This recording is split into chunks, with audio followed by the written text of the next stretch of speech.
రేణిగుంట మండల పంచాయతీలో జరుగుతున్న అవకతవకలపై సమగ్ర విచారణ చేపట్టాలని తెలుగుదేశం పార్టీ మాజీ ఎంపీటీసీ సభ్యులు నాగసుబ్రహ్మణ్యం రెడ్డి డిమాండ్ చేశారు. రేణిగుంటలోని తెలుగుదేశం పార్టీ కార్యాలయంలో శనివారం సాయంత్రం జరిగిన విలేకరుల సమావేశంలో నాగసుబ్రహ్మణ్యం రెడ్డి మాట్లాడుతూ ఈ నెల 14వ తేదీ రేణిగుంట మండలం తూకివాకం పంచాయతీలో సాధారణ సమావేశాలు నిర్వహించారు. ఇందులో భాగంగా అజెండా అంశాలను తెలుపుతూ తూకివాకం గ్రామ పంచాయతీ పారిశుధ్య కార్మికులకు అలాగే ముఖ్యమంత్రి సమావేశాలకు ఇతర ఖర్చుల మేరకు అధిక మొత్తంలో పంచాయతీలో బిల్లులు ప్రవేశపెట్టారని, ఇందులో భాగంగా ఆమోదపు తీర్మానం కోరుతూ బిల్లును ప్రతిపాదించాలంటూ పంచాయతీ కార్యదర్శి అజెండాను సమావేశంలో ప్రవేశపెట్టారని తెలిపారు. ఇందులో భాగంగానే ఎస్వైబీసీ వద్ద ఈ నెల 9వ తేదీన దొంగతనం జరిగిందని, అందులో సబ్మెర్సిబుల్ మోటార్, ఇనుప వస్తువులను అలాగే ప్లాస్టిక్ వస్తువులు దొంగతనం చేశారని గ్రామ పంచాయతీకి తెలిపారు. పారిశుధ్యం సరఫరా, వీధి దీపాల గురించి కూడా చర్చించారు.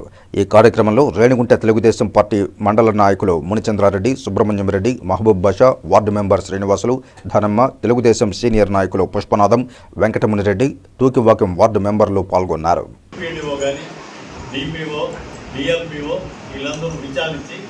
అతనికి అసలు చెక్ పవరే తీసేస్తే బాగుంటుంది.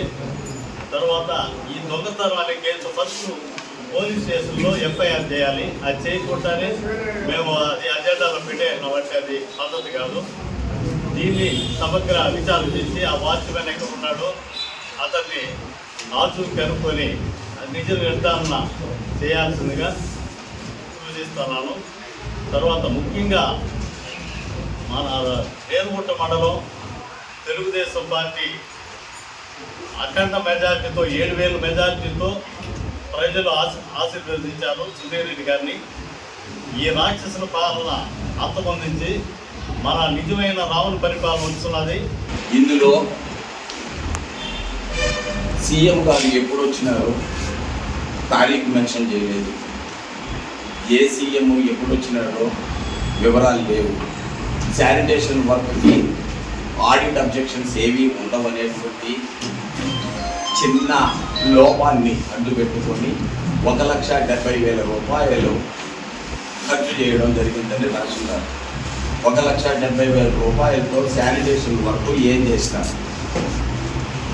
నేషనల్ హైవే మీద కానీ సున్నము లాంటివి ఏవి కానీ చల్లకూడదనే సరినని ప్రభుత్వమే నిషేధం విధిస్తున్నారు. ద్విచక్ర వాహనదారులకు కళ్ళల్లో పడి ప్రమాదాలు జరిగే అవకాశం ఉంది కాబట్టి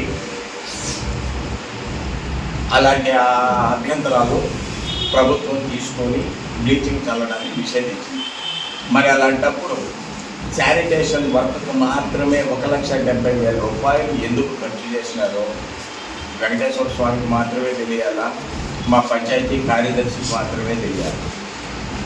దీనికి సంబంధించిన ఓచర్స్ కానీ, ఆ ఓచర్ నంబర్లు కానీ, బిల్లులు కానీ ఏవి కానీ ఇక్కడ మెన్షన్